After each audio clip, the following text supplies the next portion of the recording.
समस्त को नमस्कार।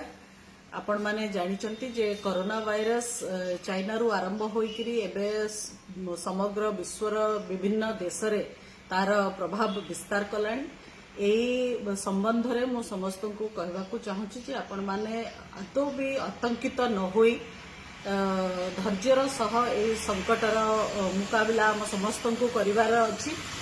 कोरोना वायरस गोटे फ्लू भली बेमारी जथा आमर जमती ज्वर ठंडा काश हुए सीजन चेंज समय रे से भली गोटे बेमारी एवं आमे किछि सतर्कता ए दिगरे अवलंबन करि परिबा जो थरे यार विस्तार कम होई परिबो। प्रथमे होउची जे आमे समस्ते हाथ को भल करी साबुन रे धोइबा 20 रु 30 सेकेंड पर्यंत आंगुठी संधि रे नख संधि रे ए सब को भल की घसीकिरी ताकू धोइबा बा आम पाखरे आमे अल्कोहल बेस सैनिटाइजर रखि परिबा जो थरे आमे दिन रे 2 थर 4 थर सैनिटाइजर रे हाथ को भल करी सफा भाव रे 20-30 मिनिट घसी परिबा।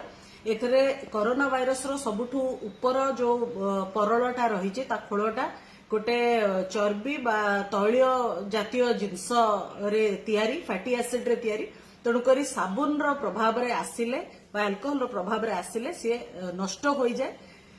तेणुकरी साबुन रे निश्चित भाव रे समस्ते भलकरी हाथ धोइबा। छिंकिला बेलू को कपड़ा नैपकिन टिश्यू पेपर बा हाथ को मुह आगे देकरी छिंकिबा बा कासिबा। जदि अन्य माने कि आम पाखरे कोरोना वायरस रो सिम्पटम देखौचंती थंडा काश इस भली तटी बथार सिम्पटम देखौचंती तांकोठु दूरेकी रहिबा एवं सामाजिक दूरता मेंटेन करवा मिनिमम 4-5 हाथर डिस्टेंस मेंटेन करवा।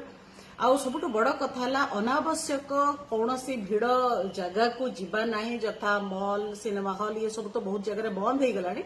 जोटी भी कोटी दुकान बाजार खोला थी बहुत अत्यावश्यक न पड़े से सब भिड़ भली जगह को जीवा नहीं लोकों सहित अଯଥା मिसिबार किसी आवश्यकता नहीं।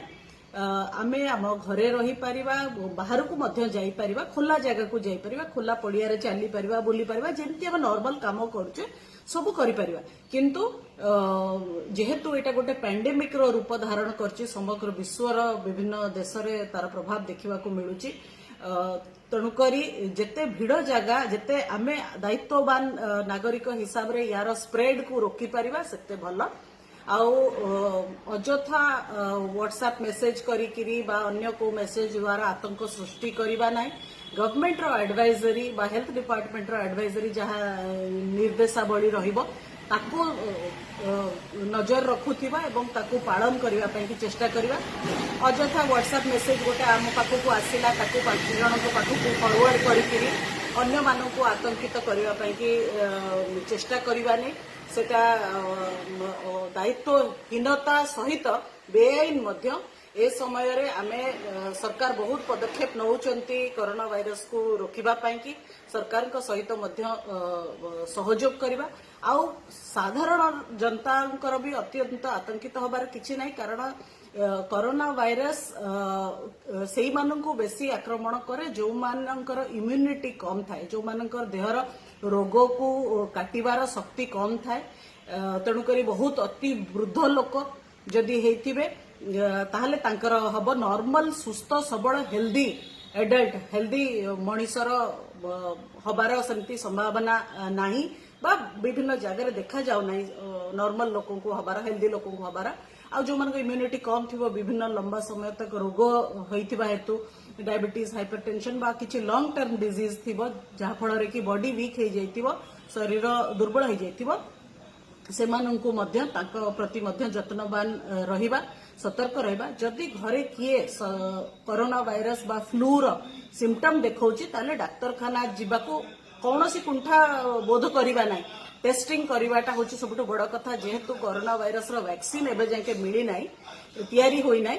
तेणुकरी डाक्तरखाना को जाइकिरी बराबर जी सिम्पटम देखौछि फ्लू रो से फ्लू सिम्पटम को ताकू टेस्ट करवार आवश्यकता रही। आ सब बड़ कथा है विदेश रु जो माने आसुचंती से माननकु मध्य क्वारंटाइन रे रखा जाउछि। तांकोठु से माने जदि किछि सिम्पटम देखौछथि तांकोठु दूरेकी रहिबा तांको सहित न मिसिबा ए सब होउछि किछि साधारण लोक जनता हिसाब रे आमे किछि नियम पालन करि परिबा।